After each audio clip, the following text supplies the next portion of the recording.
name is Lindsay Yakel, and I am the Education Program Coordinator at the University of Chicago Celiac Disease Center. Today I wanted to talk to you about kitchen equipment. All the different things that you have in your kitchen that maybe you can't share with those that are making gluten-containing foods, or maybe you need your own version, or maybe you need to replace with something else. Anyhow, just wanted to run through those things with you today and talk about equipment, how you should use it, what you should and shouldn't use, and those kind of things. So let's go ahead and get started. We're going to start with strainers and colanders and sifters and those kind of things. Anything that has kind of small holes in it, those are very difficult to clean. So we suggest that you either have two of them. If you're also making gluten-containing food in the same house, you want to have two of each of those. Or if you're not making anything in the house with gluten, but you've recently gone gluten-free, you'll probably want to replace what you've been using with your gluten-containing food. So something like a colander that you're straining pasta in. If you have one, if you've previously strained gluten-containing pasta in it, you want to either replace it with a new one, or if you're going to continue to have gluten pasta in your house while you're eating gluten-free, have a second one for your gluten-free pasta. Same with this. This is actually an insert for steaming vegetables, we'll say. So you have a pot that this sits in, and the pot has water in it, and you put a lid on, it steams the vegetables that are sitting in here. It also has holes in it for the steam to come up through. If at any point in time you used it with something that contains gluten in here, these holes are really difficult to clean. So you probably want to stick with just doing it with gluten-containing things and getting a separate one for gluten-free, or find a different method for your gluten-free if you've already used this for gluten. Moving on to our rolling pin. Rolling pins oftentimes are wooden. You can get others that aren't. Marble is another one that you see a lot. Some sort of a plastic type product. Silicone they have nowadays. Anyhow, if you have a wooden rolling pin and you've been making gluten-containing food with your wooden rolling pin, you'll want to get a new one for your gluten-free food. Wood is one of the top items that they say should be replaced. It's porous. It's a little bit harder to make sure that it's cleaned. To clean gluten, you actually soap and water. You literally have to physically remove it. It doesn't sterilize off, it doesn't cook off, it doesn't burn off, it doesn't do any of those things. High heat doesn't make a difference. You physically remove it with soap and water. So because wood is porous, there is concern that that could be harder to remove in the porous areas. So wooden rolling pin is fine if it's only used for gluten-free. You don't want to share it. This is the same theory as the holes in the colanders and strainers and things like that. If you use this for something that contains gluten, I'm not sure what that would be, to be honest, but if you used a grater to grate something with gluten, you would not want to share it with your gluten-free things. The holes are too tiny, it would be too hard to make sure it's cleaned out. So this is not an item that you want to share either if you're using it for something that contains gluten. I have never. I don't know for sure what everybody's making, so I'm just saying it in case. If you're using it for something with gluten, have another one that's gluten-free. Muffin tins, cupcake tins, things like that. We suggest that you use a liner in those, cupcake liners. They're okay to share, but there's a crack at the bottom, where it comes together, the bottom and the sides come together.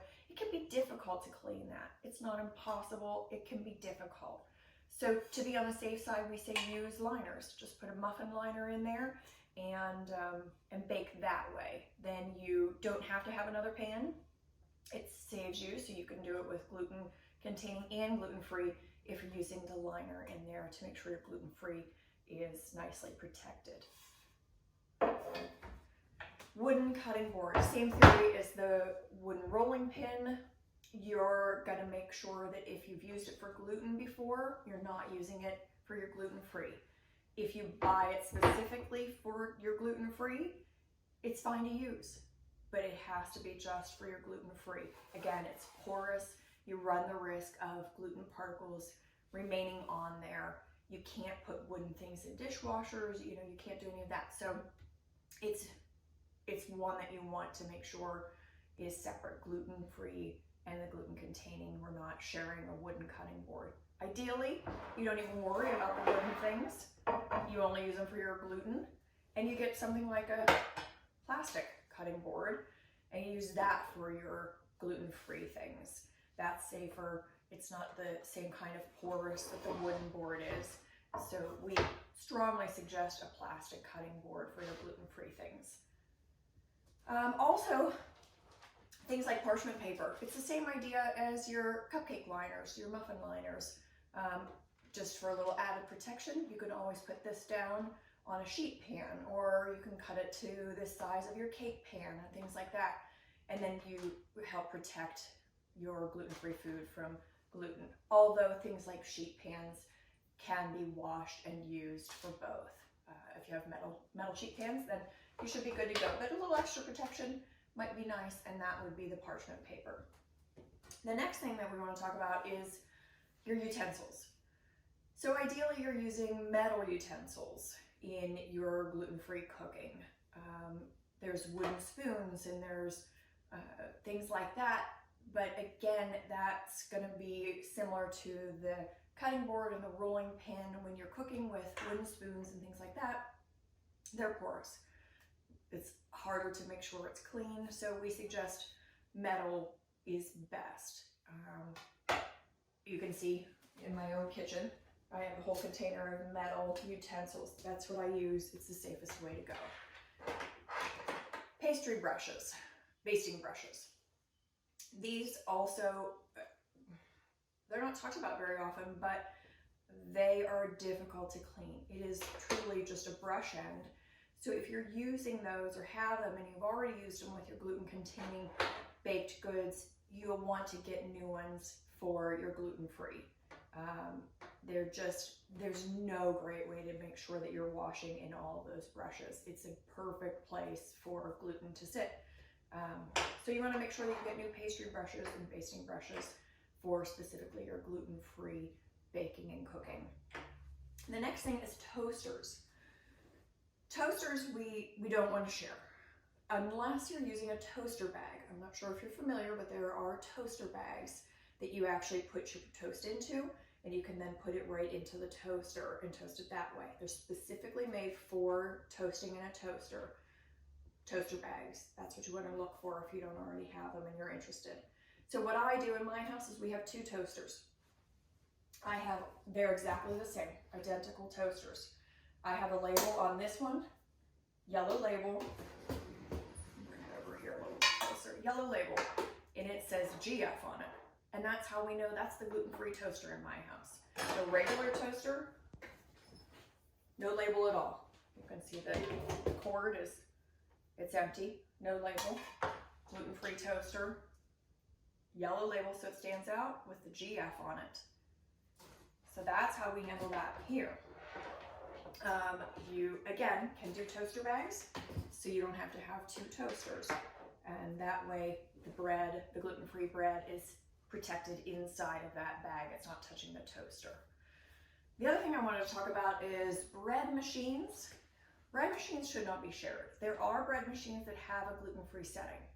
That means it's baking specifically for gluten-free. It doesn't mean it's protecting it from whatever was baked in there previously. So you might have baked a loaf of gluten-containing bread yesterday, and today you want to make a loaf of gluten-free bread. Just because you push the gluten-free option on your bread maker doesn't make it safe to eat. It's likely going to be cross-contact involved. Bread maker is very hard to clean out. So my suggestion, if you like to make your own bread, you would be better off to have a separate gluten-free bread maker. Also, I have a toaster oven. It's here.